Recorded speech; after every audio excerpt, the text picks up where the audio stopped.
Malian anta kaya jala Kiristaanni biyya lafa gooftaa Yesuus Kiristoosii ammatu dhugaan isin jira addunyaa kanarra network sirreessi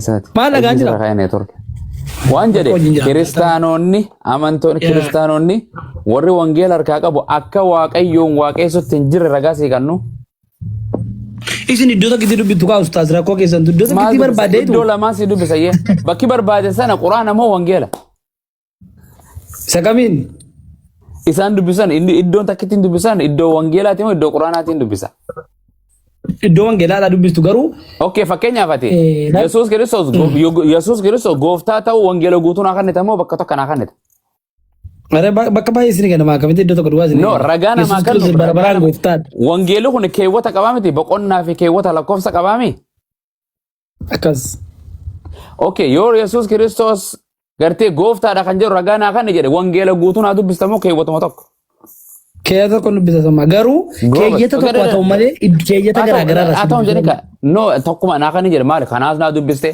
kanaas dubbiste ka maqaabir naa dubbista yaa indee wal qabatee jira yaa yoo namni ragaa Yesuus Kiristoos gooftaa ta'uu ragaa naa kan isin jedhe gartee bakkuma ragaa san kanniteef dhiiftaami Moza asham taini dubisa tan wangela are ande ani iddo sagale waaqayyo sana hunda sa itti dubbise namicha kana amansiisu qabadhu akame dubisa wangela guutuu namni marata yote mare isaan jiru jedha mala bona gamete de amane de muka baka malo akkasin mala mana waan sinjede ragasan fudhachuma amma fakkeenyaaf na dhufte yero na gaafattu Allah na kana toyo Qur'ana guutuu sira qara za'a qudan za'a diidame za'a qudan guutuu akkasi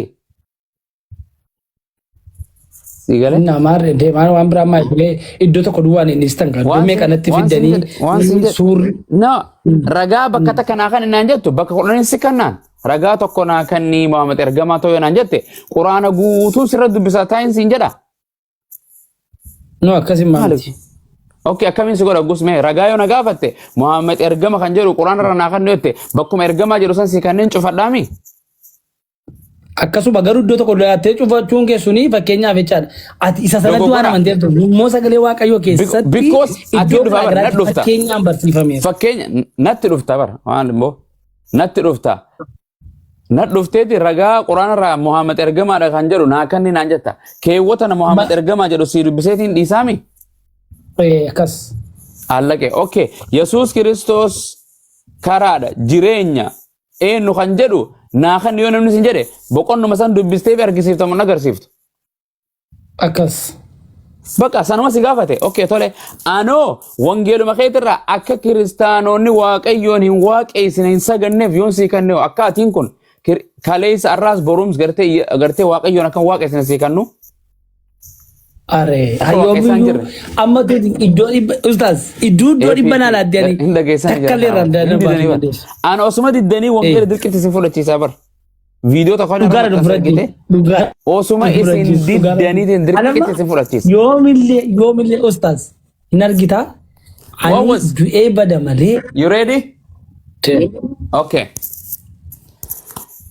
bakka deema akka no daa'ima achi balbala kubbaa wayita badha jedha waan jedhe ati akka waaqayyoon hin waaqeessine wangeela irraa ragaa see kannu bare bayyesuus amma tuute jechaadhaaf waa barbaadde bitee ustaas foonaadha koo yoomillee waaqayyoon ganuun eenaan hin jettu okay ati yoo gani siin hin jedhe hin amantu gantee jirtaa bar akkati namanni godhaa deema inuma nama naaf ta'e Sawaqayyo naafte sitti mee fixuu danda'u sinna. Okay yeroo waaqayyoon kadhattu akkami kadhattan agarsiisi. Yesuus akkami kadhachuu ture waaqayyoodhaan. Ani Yesuus gaafa ofii kodhaa akka keessan gaafan akka Yesuus si barsiisetti akka inni sagadee si garsiisetti barsiisaadhaas Yesuus barsiisaa keeti. Barsiisaan kan kee waaqayyoon akkami kadhachaa ture naa himuu dandeessa. Isa kamiin barbaadu jechuun maqaa abbaa Ati kan ilmaatti kana fura qulqulluu sadawaa tokko seer barbaadu. Ila. In jenne kasan ana kas jenne waan sin jedhe Yesuus Kiristoos akka waaqayyoon kadhatan barsiisee man barsiifne. Barsiiseera. Akkami si barsiise. Isin dogoggorsu. check this dogoggortuu this ustaas aapuri sanaafati wal Ana dogo. Barsiin gaafadhe. ana manti Anqalallee Oh, ejjuun amma? Jiisasiki. no aside garu Yeah. amanti You done? barbaadu nama kamii You ready? kamiijin amantii kan uffata Okay, I'm coming. Abdulakim dubbadhaan qabso. Wayin jedha. Wallahi silaa sinaa kana jedha. Wallahi kiristaanonni waaqayyoon waaqessuun Dibee kan bareeda amantii wal karaakaru. Koi kiri miti Jesus gaafii gaafatanii gaafii Kanaadaa doona gaafatanii fi yeroo hundumaa Jesus macaafni gaafii gaafatamtaniif yeroo hundumaa deebisuudhaaf qophaa'aa taa'ii jedha. Gaafii deebisuudhaaf qophii miti ati. Isiniyyuu tu sin deebifne ituu gaaffii tokko tokko sin gaafanne ofuma aartuu gaaffii isaa nu deebisuu hin dandeessan dhiibneetu abbaan amantii isaa na jiraatudha. Waan meeqa mudaa meeqa ituu jiru nuyi guyyaa ani akka kootti akka kiyyatti kana biraan kaasee haasa'uu danda'a. Lakki takka Ishi maal dhiisi meen dubbadhu dhiisi sorry. Koi Jesus bar kunoo ustaazotiin mana bananii ta'anii kottaa gaafii nu gaafadhaa kottaa gaafii nu gaafadhaa gaafii qabdu gaafii nu gaafadhaa inni kadhachaa ooluumi maal. Isaan dhimma isaaniidha. Amantiin gilliidha. Laphee koodha. Hafuura kootii. Amantii irratti namaa jiru ittiin bu'u. Namni dhagaatti amane, mukatti amane, mana manee jiru hundaaf ta'e. Jesus macaafni akki jedhu Isa immoo hundumaa qoraa kan keessan waan baay'ee jedhu waan dogogoraattiif akka amantanii irra beektus nu garuu hin dubbannu. Koi kamee Pilis wala dhaggeeffannu. Macaafni akki jedhu hundumaayyuu qoraa ilaalaa isa sirrii ta'e qabadhaa jedha. Hundumaa qoraa ilaalaa isa sirrii ta'e qabadhaa jedha. Amma gaafii si gaafatan ustaazni Abu Muwaaz ustaaz si gaafatanii turan. Yesuus Waaqayyoon akkamitti kadhachaa ture? Akkamitti kadhadhaa jedhee sin barsiisee sin jedhan. Ani immoo isa qoraa ilaalaa jira namaa obboleessa naagaleera yaadi isaa sirriidha obboleessa kiyya. Qoraa ilaalaa seedan immoo ani naafteeni qoruu sin naqu hafuurichi innanitti amanee jiru naafteera isiniif immoo ustaasiif immoo bakka inni jirutu ta'ee itti galli bakka sana abbaan qulqulleeffatee itti adeemudha akka kiyyatti kun. Atamma bura amantaa miidiyaa irratti waan asii deebisuuf hin qabu amanuu hin dandeessan isin. Ituuba du'aa jirtu ta'ee saaxiniin akka cinaacha keessan jira ta'ee kottaa iddoon taanee dhaqaa jirtu abidda bara baraa dhaqaa jirtu lakkisaa amanaa Amanuu barri ilaala. waan ta'eef asirratti. Jesus Yesuusuu amansiisuu hin danda'u barre kan amansiisu Waaqayyoodha. Yoo abbaan gara koo fide malee eenyullee gara koo dhufuu hin danda'u jedha. Ati gaafuma deebisi rakkoo hin qabu. Namni haa amanu kadhiise haa dhiisu. Ati gaafii deebisi waan si gaafatan. Siree dawwalanii ammallee qonnaan isaallee qalamii diimaa ibsu jira. Shabakaan keellee hafuuraan guuttanne fakkaata. Diimaa ibsaa. Waaqayyoon ka'ii kana irraa rukutu malee.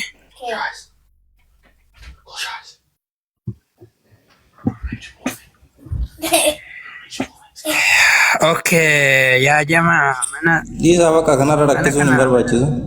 Rakkate. Dhiifama godhaafe.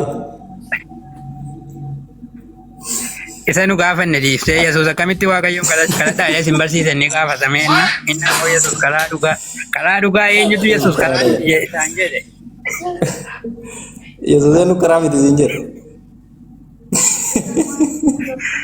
Isan jedhee banoo. Eenyuun soba jedhemmoo Yesuus takkaa soba hin dubbanne takkaa jireenyi isaa keessatti waan soba dubbatee hin beeku ofirraa fuudhillee waan takka dubbatee hin beeku.